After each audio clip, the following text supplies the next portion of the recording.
All right, so today what we're going to do is jump into exponential functions, chapter 5, section 1.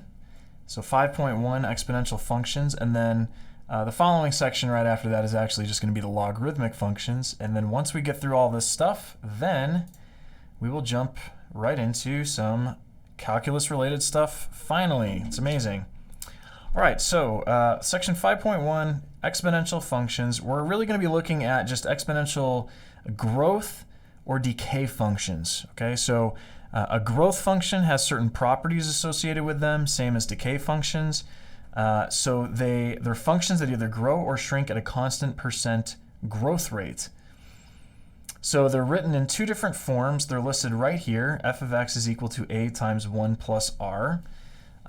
So r is going to be like your percentage of growth or your decay rate. It's usually written as a decimal. So if it's, for example, like 2% growth or 10% growth, usually it's given as a percentage, but you have to convert that into a decimal, and then you just add it to that value of 1. So the other form is going to be this, where we've got a coefficient in front times another constant raised to the variable of x. So what we're going to do is, when we look at b, the value for b, we're only going to limit them to positive values because there's a lot of crazy stuff that happens when we start looking at negatives. A couple of other things too as well. We're going to look at Euler's number, the number e. It's right here, and we use Euler's number specifically when we're looking at continuous growth functions. So if you look at like right now, like one thing that you can think about is just like a interest on a bank account, okay, or interest that you are earning or accruing over a set period of time. If you've got investments in the market or something like that, a lot of times what happens is those interest rates are compounded, or they're applied every month, every 6 months, every quarter, something like that. Usually there's a set interval. Very rarely do we have something utilizing a continuous growth formula. So continuous growth is where it's continuously compounding at every single moment of time. And so that's really what we're using when we use the Euler's number, or E, in these equations. We've got A, which is a starting amount, multiplied by E raised to the Rx, and R is going to be that growth rate that I was talking about, that percentage. There's a few features that we're going to discuss briefly, and that is, in particular, the function a b to the x. A is going to be the y-intercept. In other words, that's where it crosses the y-axis. B is going to determine the rate at which the graph grows. So if you've got a b value that's bigger than 1, it's going to be an exponential growth function, so it's going to increase substantially. If it's going to be between 0 and 1, remember we're only going to include values of b that are positive. So a value for b that's smaller than 1 but bigger than 0, so it's in between, it's going to be an exponential decay function. We'll see some examples of this. Some features of the domain, the concavity, which again we'll talk about concavity when we start dealing with higher order derivatives later on. But for now, you can just consider them to be concave up when this is a positive value, and concave down when a is going to be negative. And then the domain is going to be all real numbers. Okay, let's go ahead and jump into some problems here. So let's pull this up here and flip this. Here we go. All right, so some of the problems in particular that we're going to look at. What we need to do on this very first one is we are going to just approximate this value within, I think, four decimal places. So just let me turn the page here to where we need to be. And okay, so yeah, this one says use a calculator to evaluate each expression.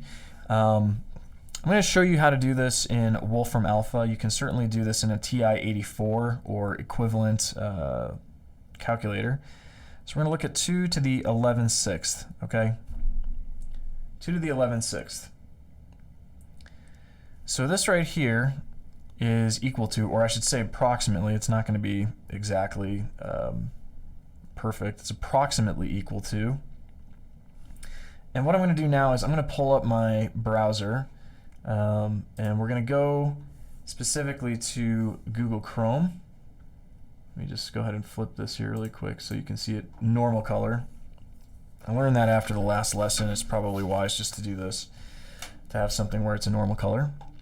So let's go ahead to Wolfram Alpha. And you can go ahead and punch in just 2 to the 11/6.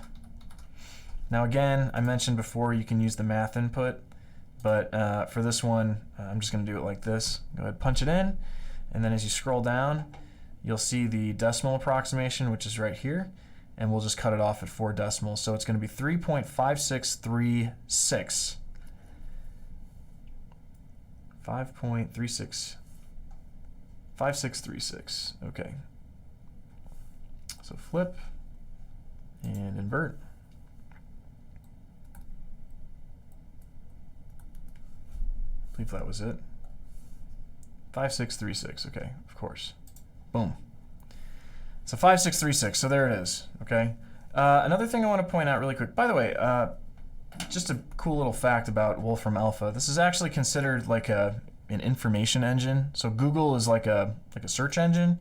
It gives you most popular results for whatever you're looking for. So you know, if you're looking for like World War II, like you Google search World War II, what it'll do is it'll literally bring up the best web pages that have information on World War II, Wikipedia, things like that. This as an information engine will actually type in and put just some basic facts for you.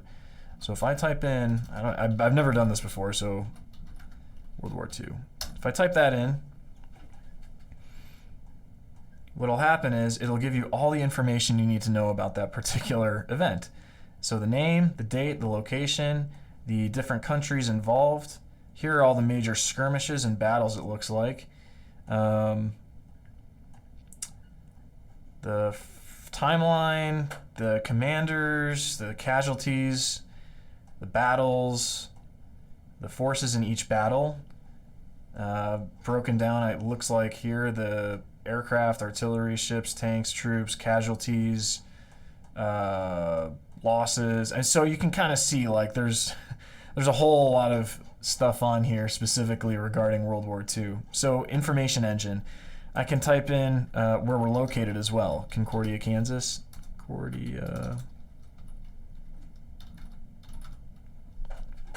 And this one always is pretty funny to me because you can see the city population, the urban population, the county seat, the local time, the current weather. You can see it's kind of warm out today, but nice, a little windy. The demographic breakdowns, college degrees, high school diplomas, median household income, sales tax rate, percent violent crime, property crime, nearby cities. And one other thing that I actually kind of find really cool is if you look down here, there's actually a Wikipedia page history. And I'm kind of curious why Concordia was hitting so highly back in like 2010, 2011, mid 2010 it looks like. So not really sure why that is, but kind of interesting. So anyway, this is a good information engine. The next one we want to do is e to the -3. So I'm going to go ahead and do that. And if you punch it in, you'll see it actually approximates it without you actually having to hit enter. But you can get this thing right here. So 0.0498. 0498. And I'll switch back here.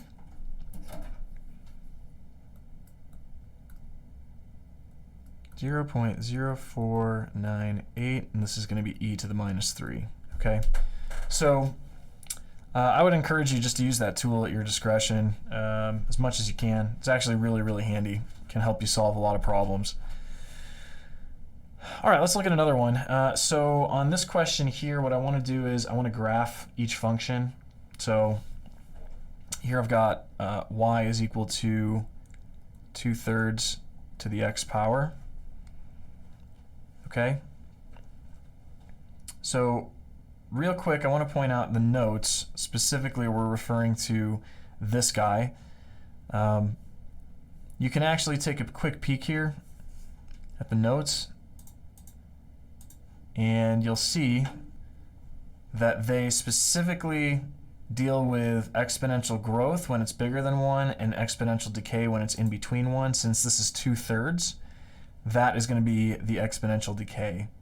Okay, the value for a, in this case, a is the y-intercept of the graph. Since a in this case is 1, that means that that's right where it's going to cross the y-axis. So you can kind of see some ideas here of what it looks like. What I'm going to do is I'm actually going to go to Desmos to graph this thing. And let's just go up here and we'll type in Desmos here. So we know it's going to be a decay function. We know specifically that it's going to be crossing the axis at 1. So let's go ahead and do y is 2/3. Oops. This last bracket always gets me. And we're going to raise it to the x power. Okay. So you can see, obviously I forgot my equal sign. It's kind of important. There we go. All right, so you can see right here what's going on, right? This is decaying, so it's a decreasing function from left to right. It crosses right over at 0, 1, which is exactly what we anticipated. And then it just kind of peters off like this. It's got an asymptote right here on the y-axis, or on the x-axis, I should say. So again, that's kind of the idea here with this graph. Can use some of the features of it. So in this case, b is equal to 2/3, and 0 is less than 2/3, which is less than 1. So this is going to be decay. All right. And then a is equal to 1, which is going to be the y-intercept. And yeah, that's pretty much it. Exponential increase and decrease, I think it's been considered to be one of the most powerful forces actually in the universe, is the power of exponential increase. In fact, here's a little thought experiment for you. This will add, I'm not sure why this is not working. Oh, I forgot to invert it. Let's go back. There we go. Let's try this again. Come on. Oh, there we go. Okay. So exponential increase is a really powerful force, and so it's kind of a common example. You may have heard this before, but if I give you in a month, right, I'll give you $1 million, or I'll give you 1 penny on the first day of the month, and then we'll just double it every single day until the end of that month. So what's crazy is you'll make way more money in the end if you take the penny and double it every single day. And that's basically the power of exponential growth, is that it can grow substantially large in a very short period of time, which makes it very, very influential in a lot of physics applications, in a lot of financial applications, and so that's why it's a really powerful force. All right, so let's go ahead and take a look at another question here. So suppose I'm given y is equal to 2.5 to the minus x, okay? Write an equivalent expression. And they specify here in the form y is equal to b to the x, okay? And here they specify also that b is between 0 and 1, okay? So one thing I want to point out right off the bat is that you'll notice that that x is actually a positive, okay? And right here we've got a negative x, so we have to change it. So this goes back to our rules of exponents, which we covered a few sections ago. This right here is the same thing as 1 over 2.5 raised to the x. And usually, we don't want decimals inside of our fractions, so I'm actually just going to convert this into, if I multiply this by 2, this becomes a 5, and that becomes a 2. So this is just the same thing as 2/5 raised to the x power. And there we have it. So this is our solution. 2/5 certainly is between 0 and 1. And we have our equivalent expression. All right. Let's take a look at another question here. Let's do one of these compound interest questions. So if I've got $3,200, $3,200 invested for X years, okay, at 8% compounded quarterly, the future value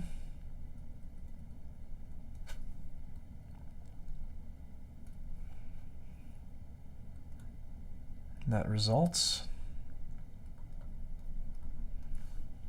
is we get I is equal to 3,200 times 1.02 to the 4x, okay, minus 3,200. So this is the amount of interest that we're earning, and we're subtracting off the principal that we initially invested.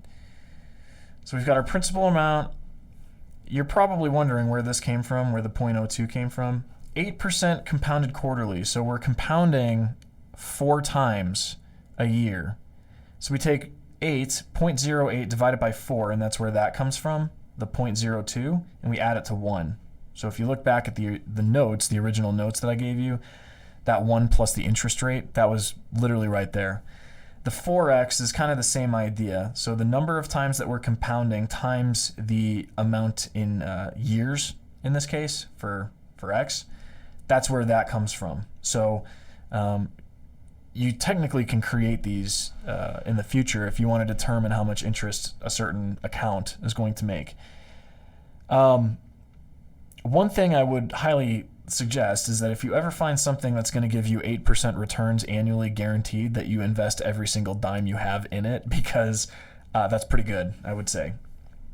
8% interest gained across the board is pretty good no matter what, if you don't have to do anything with it. So, and 8% compounded quarterly is even better. So yeah, that's kind of insane. Okay, so now what we have to do on this question is we have to determine the interest earned in 5 years. So all we're doing is we're substituting, or we're solving for I5, which is equal to 3,200 times 1.02, 4 times 5 minus 3,200. Okay. And what I'm going to do now is just go to Wolfram Alpha to go ahead and figure this out. So let me just punch in this stuff here, and we'll go back to normal color. So let me go back to Wolfram Alpha. Again, it's good just to have these available to you. So I've got I is equal to 3,200 times 1.02 to the 20 minus 3,200. And I always want to check the input to make sure I got it correct. In this case, this looks perfectly correct. The result is false. Oh, you know what? It's treating I as though it's the imaginary number. So I'm going to change this to just y, some other variable. And we're going to get 1555.03, okay? So let's switch here. Let's go back. This is going to be 1555.03, okay? So this right here is the amount of interest that you are earning on that after 5 years, which again is kind of insane because you invested, let's just look at it. You invested $3,200. If you're getting $1,500 in interest after 5 years, like, throw literally every penny you have at that investment account and just let it sit.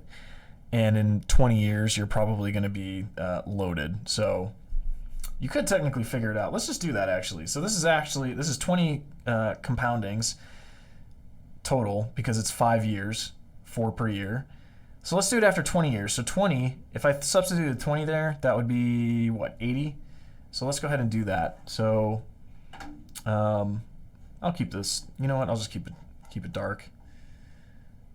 So if we did this after 80, this is how much interest we would have earned on that original investment. And again, I'm not even like increasing it. What the?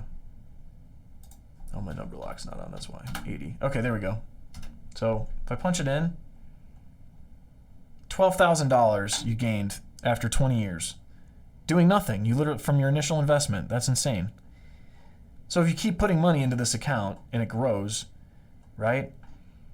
It grows and grows. Well, it's actually, yeah. So 3,200, you keep putting it in over and over and over and over again, but you keep adding more. Say you take more money and you keep adding it to it. This itself can actually be a function right here. We're not going to mess with it, but you kind of get the point, right? You can make this thing kind of absurdly large just through the power of exponential growth. So that's really all I had actually today. So I am going to go ahead and end the video here. But if you have any questions, let me know, and I hope you have a great day.